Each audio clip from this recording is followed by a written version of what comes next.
ChatGPT ads, will they come soon or will we wait forever? Good morning, Julius. How's it going? Good morning, Ben. It's getting cold. My eyes are still warming up. I think we had 6 degrees this morning in Munich, so winter is coming. But I think it's just the spring for ads in AI assistants.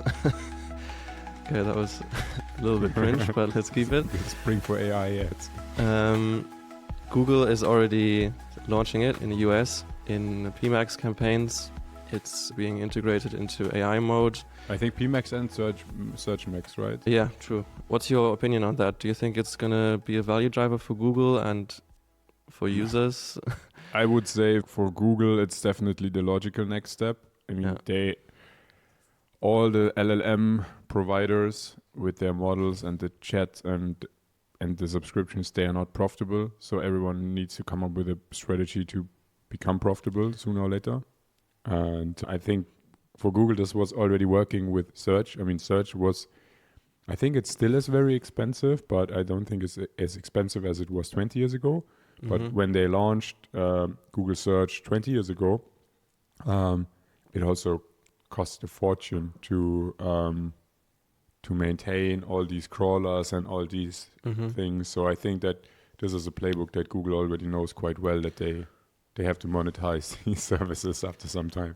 But I mean, Google is still super profitable. So why do you think they're doing this as the first mover? I mean, it's risky as well for users. They could just be annoyed and feel that it's a biased result now in their answer. I agree, and I think that's definitely the case. So literally no user says, I would prefer ads over no ads. Mm-hmm. So I think that you are absolutely right, but it also gives them a competitive advantage if they are able to test things. Mm-hmm. So they can test, okay, how can we shape? There's actually a whole logic in the back. So switching from keywords to intent-based advertising means that you have to develop kind of an engine that is acting in the interest of the advertiser, but also in the interest of the Google Ads platform. And there are a lot of difficulties. You will not be able to tailor things down to specific words, which means you give away more control to an algorithm. Mm-hmm. And I think that this is also the reason why Google is currently testing it in, I'm not sure if it's just the US, but I think it's just a classic rollout for them to take a specific region. Sometimes it's not even the whole region. So when we read they are testing it in the US, we think that the US has this functionality, but often it's the case that in the US you just have like 5% of users who can already access that, and that's then a test in the US. But, okay. What do you mean with the intent just on words specific? Can you just explain that again? Yes, sure. So when you have the classic search engine and you search for something, then you know that there's no brain in the back that really kind of interprets what you want from that. So let's say you're searching for a good restaurant in Berlin. You will type whatever, Vietnamese restaurant Berlin, and that's it. But if you could really tailor the results by specifying that a lot more, let's say you could just prompt it. Mm-hmm. You say, okay, I want to have a Vietnamese restaurant in Berlin that is vegan and sustainable and whatever. You can already type that into Google and maybe you will find some results, but there's no engine that really crawls the web and searches for that. And this is intent-based because if you look at prompts, they are so much longer than keywords. Yeah. Means the variety of prompts you have is just incredible.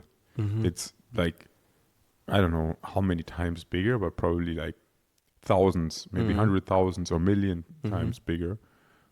Probably more than a million times bigger. So the way to advertise on that is not by just going on specific exact keywords, but by trying to understand the intent. And I think it can be a combination. So you can have keywords because some search queries will probably remain in the way that we currently use search also in an AI environment. But for others, it gets more complex. So just a a prompt, you will definitely not have the full prompt as an advertiser and say, okay, we want to advertise only on that prompt. Yeah, yeah. So how would that look like for advertisers, or how does it look like? Is it just, oh, I have these vague keywords and then the Google AI is figuring it out how to match it to the prompt, or I think that's exactly the reason why they are rolling it out already, Yeah. because there are definitely a lot of ways to provide that. I think it would even be possible to provide it based on a classic search campaign, so that the AI just checks, okay, what are the keywords? Yeah. But there's definitely a lot of difficulty when you look at the advertising market. A lot of companies are spending their budgets very wisely. So they, I mean, for smaller companies, I think these AI does it all is quite a good fit, because they don't afford a professional who takes care of those campaigns. And Yeah. if you don't have a lot of competition, let's take classic example. Let's take the dentist by the countryside. That's really someone who probably can just do Google Ads without tracking, without anything, just do a PMax, or Yeah. and you will get some results from that. But if you are in a highly competitive B2B environment, let's say you are selling CRM systems, or you are selling whatever is highly competitive, but you want to have, as an advertiser, a lot of control about actually where your budget is spent. And I think that this is something we already saw in PMax. When PMax was launched, everyone said, oh, PMax is so nice. And then the professionals already complained, yeah, but we can't see where our budget is spent. So the next functionality that Google had to implement, and you can get that only on request. So we have it for all of our clients, but I know that a lot of companies don't have this functionality. Is you can get a report where your budget is spent within a PMax. That's a functionality they have to turn on. But it makes sense, because as an advertiser, you want to know, am I advertising in the upper funnel, in the middle funnel, course, in the lower funnel? And there are so many questions when you do like an AI intent-based advertising, specifically for the big spenders, the enterprise clients who are really, they have the deep pockets. And why do you think that's not turned on by default? That's a good question, but I think sometimes simplicity wins for Google. If they want to sell something, and of course they want to sell their ads. So, and there are some ads that are not as prominent and not as, let's say, interesting for advertisers as others. So when we just consider GDN, let's compare GDN versus search. If we had to ask our clients, or if we had to give our clients advice to either turn off all GDN campaigns or turn off all search campaigns, I think the answer would be clear. Of course, turning off search. No, I'm just kidding. Of course, they would turn off GDN because it's not that important for them. So the point I want to make is that within a PMax, you can buy specific ads that are not as relevant as others. And for a professional, that's very important to see, because you maybe want to actively say, I want to go upper funnel, I want to go lower funnel, or maybe you even have the budget. Yeah. A lot of our clients, they have specific brand budgets and they have specific search budgets. So they really differentiate between that. So for them, using a PMax is just from a strategy perspective, it's horrible. Yeah, yeah. No, that makes sense. And if we move on to OpenAI, I think a tool that has become a habit in many people's daily lives. Do you think there will be like a backfire shitstorm when you use when OpenAI launches ads within the core chat functionality? Because it's quite a big difference in an unbiased answer, right? You get I think in AI mode now you get the answer and then you get more recommendations and then it's the ads. But still, I think for users' trust level, it's a whole different game, right? If suddenly there's sponsored ads appearing, or do you think users will just, like most people probably do now, not really care for, like when they search on Google, they see sponsored results, but it's so small that they don't really care and Mm, just click on the first link anyway. I think there are different types of users, and we see one trend in general through all digital platforms or most digital platforms is that you can pay to have actually the ad-free version. So we see that on YouTube. We see that on Meta now also. I'm not sure if it's available for TikTok. Maybe. Is it Probably, possible to yeah. have a subscription for TikTok? Well, whatever. But I think for search, this could become difficult because when you just look at B2B, which is very prominent as a ad revenue generator for these platforms, you have some keywords where you pay 50, 100. I already saw accounts where you had 200 euros cost per click. And these are accounts that really drive a lot of revenue in many cases because there are deals 100K or more behind these business types. And I think that this is kind of difficult for these subscription models. So actually, let's take a private equity fund. A private equity fund is probably stuffed with super wealthy people. All of them make a fortune, so they can afford 20 euros per month easily to have things ad-free. But on the other hand side, those are also companies that do a lot of transactions on the market. And I don't just mean they buy other companies, they also do a lot of transactions with consulting firms, suppliers. There's really a lot of movement. So if one of these managers would have a subscription, then probably a lot of ad revenue would be gone. So I'm not sure if that's the case for these AI systems, but I think the general trend would go in this direction. And going back to the main question, I think the result will be ad driven. There will probably be LLMs where you don't have to check ads, but the majority of users will very likely have them. And that's not and you think most users will accept that? I mean, why do they accept it at Google at the moment? Because they have a very strong ecosystem. But still, you have the choice, right? If you use search, you can click, or you have the sponsored results first, but still you have the non-biased organic results afterwards. But that will remain. I don't think you will get an answer that is fully an ad. That would be absolutely horrible, and I don't think it would sell anyways. So yeah, I mean, no one wants to use an environment where you have all ad driven. You can see that the willingness to use Google is so strong for most users that if you type a search term or if you type a keyword, the whole screen above the fold is just advertising now. But still users don't really care because the ads are so tailored that they can live with that. And I think it's exactly the same for these LLMs. They can tailor the ads probably even better.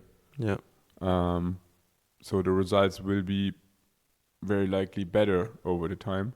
So why should consumers or users not be interested in using a system that is fundamentally better than it is now? And if it's probably much better in the future at matching this intent and being so tailored to users' requests, what do you think the price will be to advertise on ChatGPT compared to another channel? I think whenever you have a new channel in the beginning, the prices will be lower because a lot of advertisers, they are just not as flexible. So when you have small companies, they are like the speedboats on the market. They can adapt early and they can really benefit from that. We saw that when YouTube ads were launched very long ago. We saw that when Instagram ads were launched. We saw that when Snapchat ads were launched. When TikTok is, you see that like every 5 years there's a new ad platform coming, and in the beginning you always have quite good money for value if you start advertising. Yeah. But I think it will be quite fast that the prices catch up, and I think that ChatGPT might be already in a very mature position in the forecast for 2026. I think already in the first quarter of the year there are ad revenues, so we'll see. And the collaboration with Microsoft, now that it's sealed after like last week, I think they had renewed, a very complex structure, but now OpenAI is a for-profit, so that also helps for the ad really plans. helps. But do you think it's that easy and they can build the whole ad infrastructure that quickly? Because it's quite I don't think they right? need to build it, because Or do you think they can do a collaboration with Microsoft there and integrate? they already have it running. So when you look at Microsoft ads from the user experience and from the relevancy on the market was always, it didn't exist for the last 15 years. And there was never a substantial investment into this.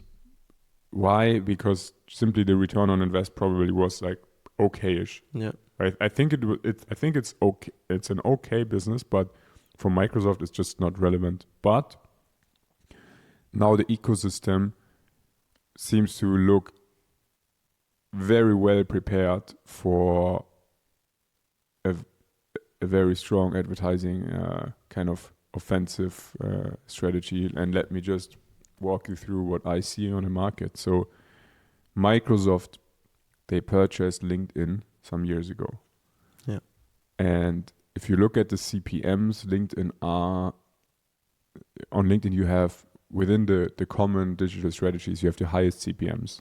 You have the best targeting for B2B. So it's very valuable. And looking at the average income of a LinkedIn user, it's way above average worldwide. So that's a great audience. So Microsoft acquired LinkedIn. Then the whole Microsoft advertising platform over the time got connected to a lot of different additional players. So you have an integration through multiple websites now with Microsoft Ads, and also looking at the user experience. The Microsoft Ads platform definitely got a great facelift recently.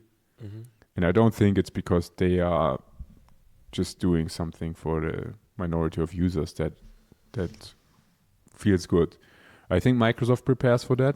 Microsoft has the ecosystem. They have a social network, which might be a crucial differentiator for AI advertisement. They have the advertising platforms. They have the advertisers.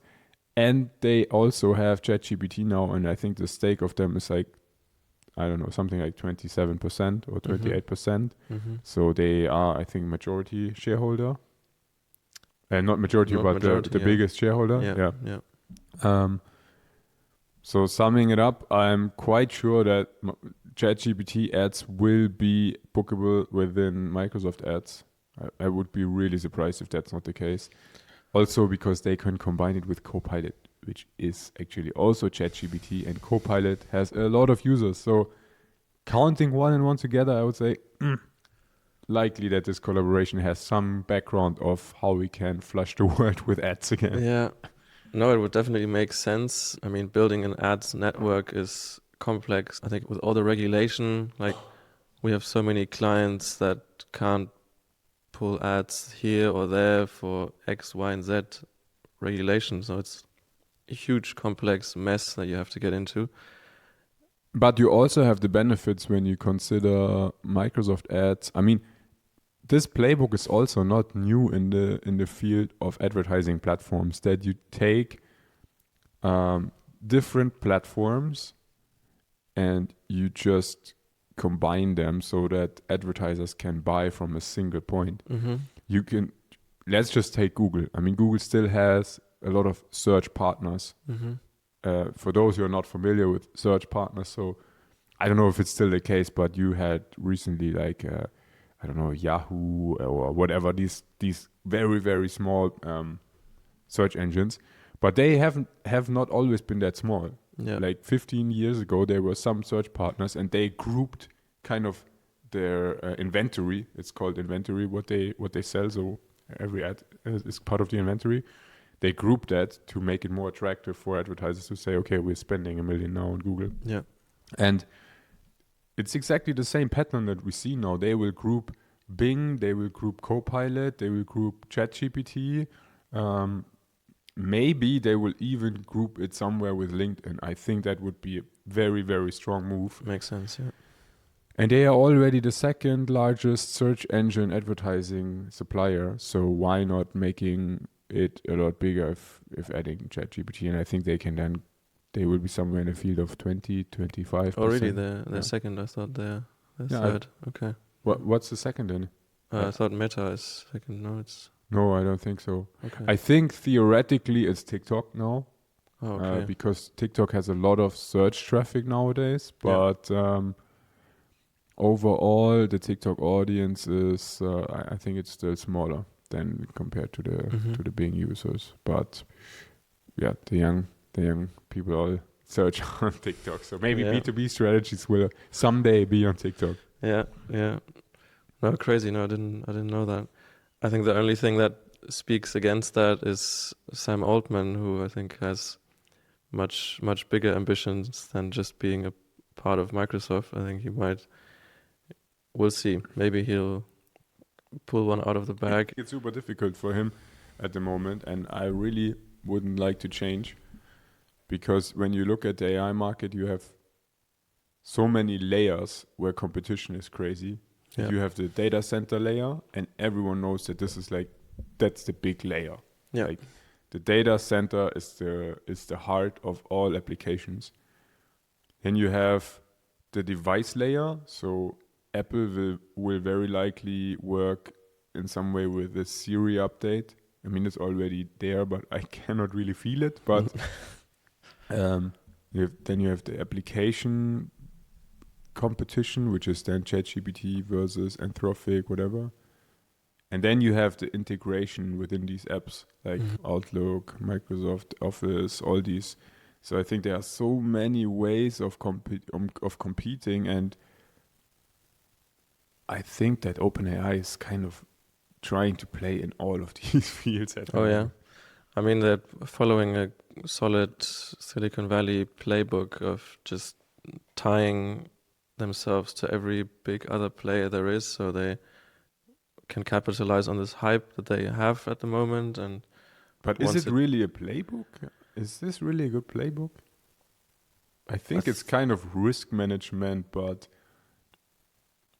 I mean, now they are like, at some point, there's always the saying, too big to fail. Yeah. But I'm not sure. I've heard people saying this so many times, but I never saw the case where I really thought, oh yeah, too big to fail. I often see the case where I think, okay, too diversified to succeed. Also good, yeah. You're right, it definitely changed. I think we're living in a much more agile, fast-paced world where people switch their subscriptions like this. So I think it could definitely We recently happen. changed the Copilot. Yeah. And how do you like it compared to ChatGPT? Integration is much better.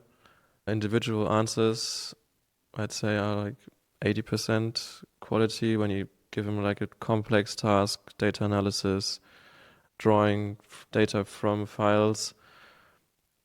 So we are no longer priority customers now. We are like second in group 2. It feels like you have a little bit of a throttled experience. I agree on that. But for most tasks, for email, it's great. For for everything else. So I think it's still overall an advantage. But I think that's exactly the point. That's like the application layer. Every application can kind of restrict who will be the AI provider, and Yeah. Microsoft could easily say we are working with Anthropic or Perplexity. They wouldn't work with Gemini, obviously, but they could switch this like they can switch the electricity for the data center. Yeah. Like it's not super easy, Yeah. but it's possible. Yeah. Yeah, and that's scary for OpenAI. I think they have a lot of problems. I think they should also still figure out their monetization on the data side so that the web and the whole ecosystem that they depend on actually gets paid before launching an ads business. But I guess that's not where the money comes from. So the question is if a standalone LLM chat environment is really able to succeed on the market. And I have my doubts in that, because when you look at all the things that where you can benefit from having an integrated system. Mm-hmm. So let's take Siri AI. What's it called? Apple Intelligence. So let's take Apple Intelligence. If Apple Intelligence knows everything you do on your MacBook and everything you do on your iPhone, it can support you through all applications very, very smooth. Yeah. If you have a silo like ChatGPT, and you can connect some things, you can connect Outlook, you can connect SharePoint, you can whatever, but still you need all of these connectors, and still you actually want to work in Outlook. So ChatGPT can get information from Outlook, but you are working in Outlook. So, and I think that this is really, it's absolutely difficult for me to find a way how I can see a chat as a standalone, even though you can plug and play so many other platforms, as a standalone final solution. I think that the only way is they collaborate with the device manufacturers like Apple or Samsung or whoever, so they can really be on top, on a top layer within the system. Yeah, but let's see. I mean, ad revenues, they sound good. I think investors love it. I think every investor got really happy with this investment. So that's probably kind of the playbook they have in the back to engage those big tickets for the financing rounds. Let's see. Yeah, let's see. Maybe we can pick up on this when it launches in, what did you say, what quarter it was? I think it's in the beginning of 2026, but I don't really know. I haven't heard anything of that, so maybe that was not a accurate information, but I'm quite sure that it's it must be somewhere in 2026. Otherwise, I don't really see I think at the moment the competition is already very hard. So winning more users for the growth of the platforms, I think it's so much harder for ChatGPT than like 2 years ago. 2 years ago, everyone said ChatGPT here, ChatGPT there, and now you have Gemini, and you have specifically Alphabet pushing a lot of budget in promoting Gemini. They can just turn it on in AI mode. They can just turn it on in AI search and whatever, and it's just they have the platform. So I think that's it gets ugly, but monetizing things early is definitely a good idea. Okay, so OpenAI ads Q1 2026. You heard it here first. Let's see. Let's talk next year, Ben. Thanks for the episode. Thank you. Have a great day.